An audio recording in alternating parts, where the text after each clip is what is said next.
Giving me an opportunity to speak today. And after 22 months of demanding, protesting, criticizing, shouting, the government is finally compelled to discuss Manipur, and under what circumstance? When democracy is officially dead in a state of this largest democracy. They are forced to debate on Manipur today because President's rule has been imposed in the state of Manipur. Madam, Manipur के मुद्दे पर पिछले 22 महीनों में विपक्ष ने लगातार सवाल उठाए।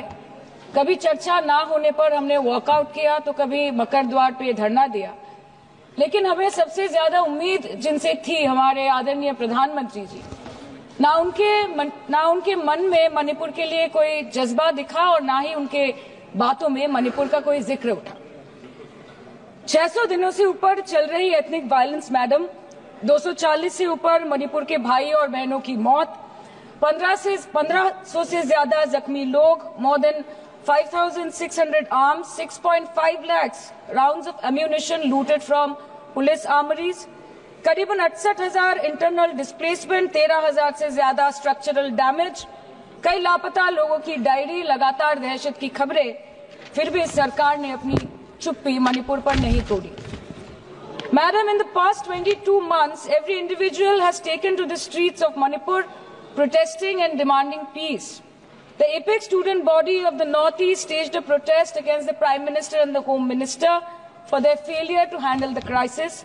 The Indigenous Tribal Leaders Forum, the Kuki Front, organized a mass rally alleging that the central agencies were cherry-picking in order to appease the majority community at the expense of the minorities. Madam, कल तक Meitei community के महिलाओं ने protest stage किया और home minister को अर्ज किया कि आप जाएं और मणिपुर में शांति लाएं। अध्यक्ष महोदय, कम्युनिटी चाहे कोई भी हो, मणिपुर के लोग हमारे अपने लोग हैं और हम आपसे बस यही कहना चाहते हैं कि whether you like this fact or not, Manipur इस देश का ही हिस्सा है। मैम, 550 से ज्यादा civil society organisations, retired bureaucrats, police officers, activists, lawyers, filmmakers, journalists, academics, writers, they had to unitedly issue a public statement urging the Honorable Prime Minister to speak out about the ongoing ethnic violence in Manipur, but there was pin-drop silence from the Prime Minister's end. और जब वो पहली बार बोले तो उन्होंने मणिपुर के अब के हालात के लिए कांग्रेस की तब की सरकार को कोसा, जबकि मणिपुर में डबल इंजन उन्हीं की चल रही थी। Sir, only a few empty words were spoken by the Prime Minister and not even a single substantial step was taken by the central government to handle the Manipur crisis. It was the widespread reporting of this shameful incident of public humiliation of 2 tribal women which led to the judicial intervention of the Supreme Court demanding accountability from the state government. And unfortunately, the United Nations too raised alarms about the blatant abuse of human rights in Manipur, citing reports of extrajudicial killing and sexual violence. What is the point? What is the point? What is the point of discussing Manipur, madam? What is the point of discussing the budget of Manipur? Manipur has experienced higher inflation rates every month since violence broke out in the state.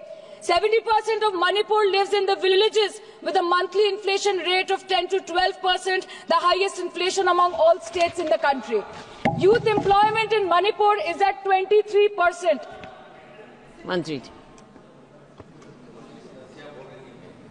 Manipur पर इसी सदन में बार बार बातें रखी गई, नहीं रखी गई, रखी स्पीच रखी गई, गलत बात है। और गृह मंत्री जी भी, प्रधानमंत्री जी भी अपने भाषण के क्रम में वहां की स्थिति को बड़ी स्पष्टता के साथ रखे। इस तरह के बयान करके, गुमराह करके, अराजक स्थिति पैदा करने के लिए जो मणिपुर शांति की ओर बिल्कुल बढ़ चुका है, उसके लिए महोदय सदन में इस तरह से क्यों बोला जा रहा है महोदय? ठीक है। Budget for healthcare slashed by 23% and 11.5%, and budget for education slashed by 17% and 5.6% in the past 2 years. Budget for nutrition has been cut by 25%. Social security spending for tribal communities have seen a massive cut of 47%. And price rise is bleeding every family dry, no matter what their ethnicity be. What has the Manipur budget demands of grant proposed for reducing inflation and ease supply chain for the network of the state? Approx 6,164 children between 6 months to 6 years, 2638 adolescent girls, 232 pregnant women, 753 lactating mothers are currently living across 325 camps in Manipur. By April 2024, 554 babies were born in relief camps since the violence erupted, including 2 maternal deaths as per official data. Madam, media reports के अनुसार चुराचंदपुर के एक relief camp में 80 से ऊपर लोगों की मौत हो चुकी है, कभी ट्रॉमा तो कभी मैलन्यूट्रिशन तो कभी बीमारी से। एक 36 साल के नौजवान ने एक रिलीफ कैंप में अपनी खुद की जान ले ली। 665 days of continuous conflict assaulted the well-being of 30 lakh people of Manipur. Youth has no future. Women and children are cramped in the relief camps. Elderly says that they have no hope for the future. आज बंगाल में एक मच्छर भी मरता है तो BJP वाले वहां पे प्रेसिडेंट्स रूल बोल के चिल्लाते हैं, लेकिन जब तक आपके डबल इंजन राज्य में आपके ही मुख्यमंत्री ने इस्तीफा नहीं दिया, तब तक आपको ख्याल नहीं आया कि जिंदगी धूप तुम घना साया।